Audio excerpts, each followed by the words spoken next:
Salut à tous, on se retrouve aujourd'hui pour parler du FC Barcelone en ce vendredi 12 juillet et on commence tout d'abord avec la une du journal Sport aujourd'hui. Ça parle d'Hansi Flick démarre fort parce que les premiers entraînements d'Hansi Flick sont très poussés. Normal les gars, c'est la pré-saison.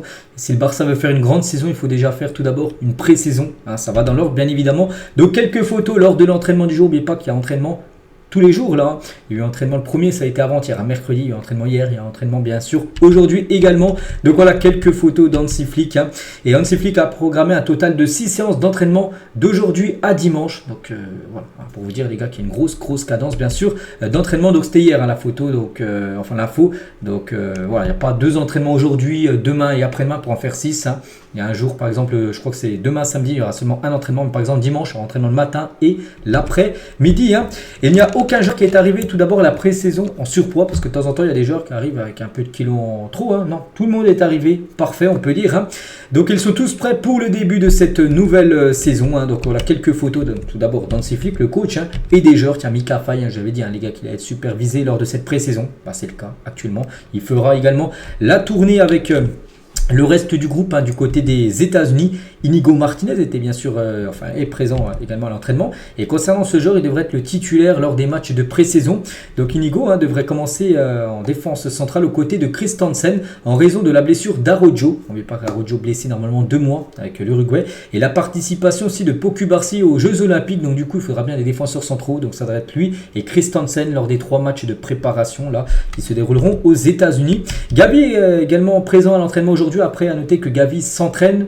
Mais par exemple, les matchs là, il ne jouera pas. Il devrait faire son retour en compétition quasiment au mois d'octobre. C'est pas pour maintenant, mais il peut participer aux entraînements, faire des entraînements légers, on peut dire.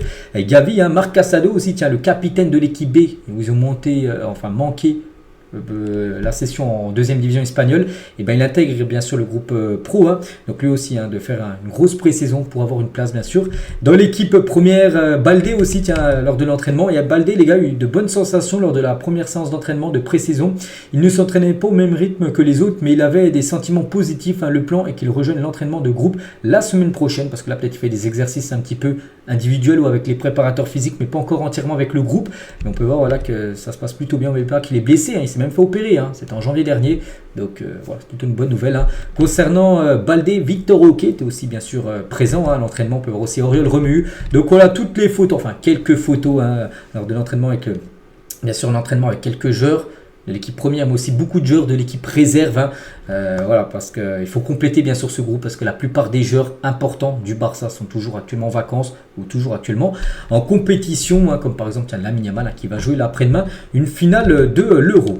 L'autre une, on a parlé de sport avec Hansi Flick en tout début de vidéo, et Mundo Deportivo aujourd'hui ça parle plutôt de Nico Williams et offensive pour Nico Williams. En gros, le Barça passe à l'action. Le transfert de Nico Williams à Barcelone n'est qu'une question de temps. Le joueur veut rejoindre le club et le club doit décider de payer sa clause libératoire après la finale de l'Euro. Donc par exemple, il aurait été éliminé contre l'équipe de France là. C'était quand le match, c'était mardi. Peut-être là le Barça a déjà fait sa première offre. Pour l'instant, tant qu'il est engagé avec l'Espagne, le Barça ne bougera pas. Donc début de semaine prochaine, lundi on va dire, et le Barça va commencer à faire des pourparlers avec Bilbao pour lever la clause libératoire tout simplement de Nico Williams. Donc Nico Williams signerait un contrat de 5 ans avec le FC Barcelone. Il gagnerait moins les 2 premières saisons par rapport à son salaire, puis son salaire augmenterait. Le 3e serait un salaire progressif tout simplement. Donc comme ça a été le cas souvent, il y a des joueurs qui font ça, comme le salaire par exemple de Clément Lenglet, c'est ça. Au début il touchait moyen, puis au fil des années ça a monté. Puis là, pourquoi je parle de Clément Lenglet? Parce que c'est l'un des plus gros salaires du côté du club, ça c'est fou. Surtout qu'il joue pas. Lewandowski c'est pareil, De Jong c'est pareil, ça a été un salaire progressif. Et ça sera la même formule on peut dire pour Nico Williams. Et le Barça est tellement confiant de signer Nico Williams qu'il ne s'inquiète pas de l'intérêt d'autres clubs comme le PSG ou de clubs anglais comme Chelsea qui est intéressé.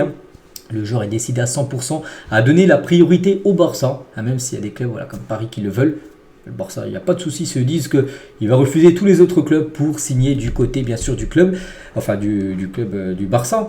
Il y a seulement peut-être un obstacle, c'est son club actuel de Bilbao qui pourrait tout faire pour essayer de le faire rester. Le président de Bilbao en plus affirme être en capacité de garder Nico Williams. Il a dit: nous sommes financièrement, socialement et sportivement capables de garder dans notre structure des joueurs comme Nico Williams. Donc ils disent qu'ils ne sont pas obligés de le vendre. Il y a une clause libératoire, tout ça, mais ils ne sont pas obligés de le vendre, ils peuvent le garder. Après, clause libératoire veut dire que si un club paye la clause libératoire et que si le joueur donne son oui, le club n'a pas son mot à dire. Donc si le Barça paye 58 millions d'euros et si le joueur donne son oui au Barça, je pense qu'il y a moyen, et ben Bilbao, même s'ils disent qu'on veut le garder, tout ça, non. T'as pas le choix, t'as une clause libératoire, tu peux partir. Ça a été le même cas par exemple avec Neymar qui a donné son oui au PSG. PSG a payé 222 millions d'euros sa clause libératoire. Transfert c'est fait. Et ben Nico Williams ça peut être pareil. Hein. Donc voilà, concernant Bilbao. Hein. Et le Barça après comprend que Bilbao est en colère contre tout le bruit médiatique autour de Nico Williams parce qu'ils savent que leur meilleur joueur quasiment va certainement partir. Tiens, il fête son anniversaire aujourd'hui. Hein. Nico Williams fête ses 22 ans. Putain, en plus. Bref, le club espère payer sa clause libératoire et finaliser son transfert dès que possible. Hein, parce qu'eux-mêmes se disent, voilà, parce qu'ils savent qu'il va partir. Il veut même que ça se fasse même très rapidement. C'est pour ça que la semaine prochaine, les gars, ça pourrait vraiment avancer énormément parce que en gros, s'ils perdent Nico Williams, ils vont devoir essayer de chercher son remplaçant. Donc voilà, hein, tout pourrait s'accélérer dès la fin de l'Euro, donc dès début de semaine prochaine. On continue cette fois-ci avec Dani Carvajal, le jeu de Lamine Yamal. Hein, je sais qu'il a fait une différence à l'avant et je n'exige pas tellement de lui que tu m'aides défensivement parce que juste dans le même couloir, hein, il est droit, enfin lui défenseur droit et Lamine est juste devant lui. Hein. J'essaie de faire plus d'efforts et d'être prêt à courir. Hein. Donc Carvajal toujours avec Lamine, hein, quand j'avais 16 ans, j'ai remporté un trophée de champion et je pensais que j'étais le roi du monde et il fait la différence lui à l'Euro parce que lui quand il dit trophée de champion c'était une catégorie jeune, hein, voilà, où il joue pas en pro encore, il pensait déjà qu'il était le meilleur du monde alors que lui les gars il fait ça le même âge mais lors d'un Euro, lors d'un plus grand tournoi au monde. Hein. Toujours avec Lamine, hein, avec Dani Carvajal, hein, donc c'est également endormi dans le bus avant le match contre l'Allemagne parce que lui dormait le milieu. Lamine Yamal qui s'était endormi avant le quart de finale. Et n'oubliez pas qu'on appelle souvent Lamine Yamal, enfin on l'appelle comme ça Lamine Yamal, mais on ne devrait pas l'appeler comme ça parce que Yamal est en fait le deuxième nom de famille de Lamine. Hein. Son premier nom de famille c'est Nazraoui, normalement on devrait l'appeler Lamine Nazraoui, mais c'est le joueur, hein, donc Lamine en gros, qui a dit tout simplement aux gens de l'appeler Lamine Yamal et de l'avoir sur ses maillots. Il préfère s'appeler Lamine Yamal que Lamine Nazraoui. Enfin une info aussi à rajouter sur la pépite. Hein. Et Mounir Nazraoui, donc le père de Lamine Yamal. Hein. Lamine est aux anges, hein. Il veut être le plus jeune joueur à gagner l'Eurocoupe, donc en gros l'Euro tout simplement. C'est vrai que déjà actuellement il a plein de records à son actif là sur cet Euro. Donc s'il remporte bien sûr ce prix, en plus en étant peut-être titulaire pour la finale, certainement à 17 ans et un jour. Hein. Ça sera l'âge de sa finale, parce que demain il fête son anniversaire à Lamine Yamal, n'oubliez pas. Donc voilà, hein, bien sûr, ce serait incroyable pour lui, hein, et surtout, ce sera compliqué après de battre son record, hein, qu'un joueur en dessous des 17 ans soit titulaire lors d'une finale et gagne la finale. Après, s'il la gagne, hein, voilà, il va mettre la barre très très haute, hein, Lamine Yamal en cas de victoire de l'Espagne contre l'Angleterre, toujours avec le père de Lamine Yamal. Hein. La performance de l'Espagne jusqu'à présent, je le vis comme tout le monde avec bonheur et joie et beaucoup d'amour pour toute l'Espagne. Hein. Nous avons atteint la finale et je suis fier et heureux pour tous les joueurs, hein, pas que pour son fils, mais pour la sélection espagnole. Hein. Toujours avec le père de Lamine Yamal, Lamine avec Messi, hein, j'ai surmonté ce qui est arrivé à mon fils et à sa naissance. Hein. Je savais qu'il allait devenir une star. Quiconque est père le sait et tout père veut que son fils soit le meilleur. Voilà, avec cette photo quand même qui est folle avec Messi qui porte Lamine Yamal, les gars.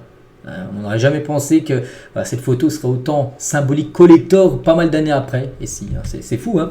Toujours avec le père de Lamine Yamal, hein, quand Lamine est né, je savais déjà qu'il serait une star. Voilà. Toujours avec son père, hein, donc Léo Messi bénissant Lamine. À sa naissance, il a dit peut-être que c'était Lamine qui bénissait plutôt Messi. Hein. Voilà.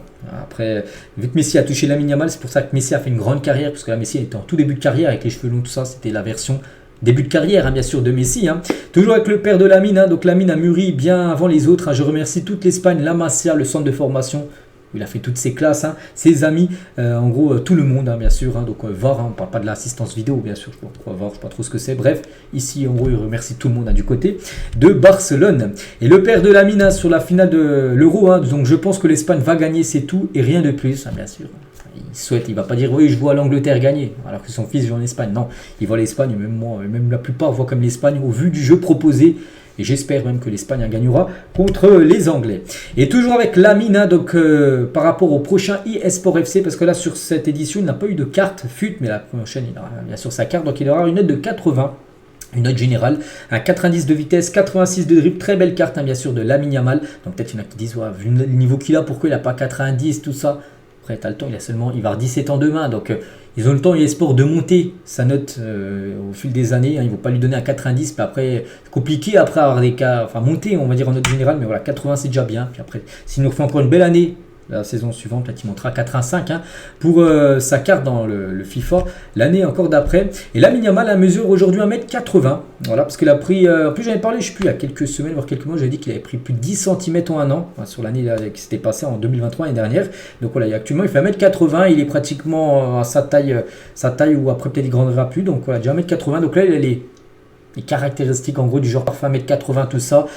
Très bon, très technique, tout ça. Donc il a tout bien sûr pour faire une magnifique carrière, hein, ce Lamine. Hein.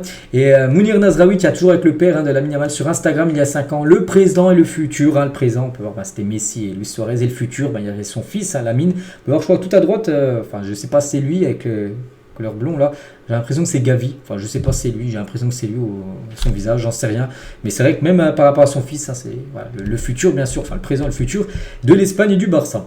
Et Gary Lineker, hein, légende anglaise, il a dit, hein, je n'arrive pas à comprendre l'intelligence de Lamine en termes de football et le fait qu'il soit encore à l'école, c'est hallucinant, époustouflant, incroyable, hein, c'est fou, mais c'est beau et c'est agréable de voir émerger un nouveau talent, hein, et je pense qu'il est injuste de comparer Lamine Yamal aux plus grandes superstars. Nous ne voulons pas nous emballer, mais bon sang, oh mon Dieu, même Messi l'a été plus tard. Je ne vais pas dire qu'il va être Messi ou Maradona, mais il pourrait l'être, hein. Faire ce qu'il fait à son âge, c'est fou, hein. C'est vrai qu'il ne faut pas non plus le comparer, tout ça, mais c'est vrai que des fois tu as envie d'un petit peu d'envoyer des comparaisons par rapport à des légendes comme Maradona, Messi, voilà, les meilleurs joueurs de l'histoire du football, hein. C'est pas les meilleurs joueurs du foot, là c'est les meilleurs joueurs de l'histoire en gros du foot, hein, depuis que la création du foot, hein.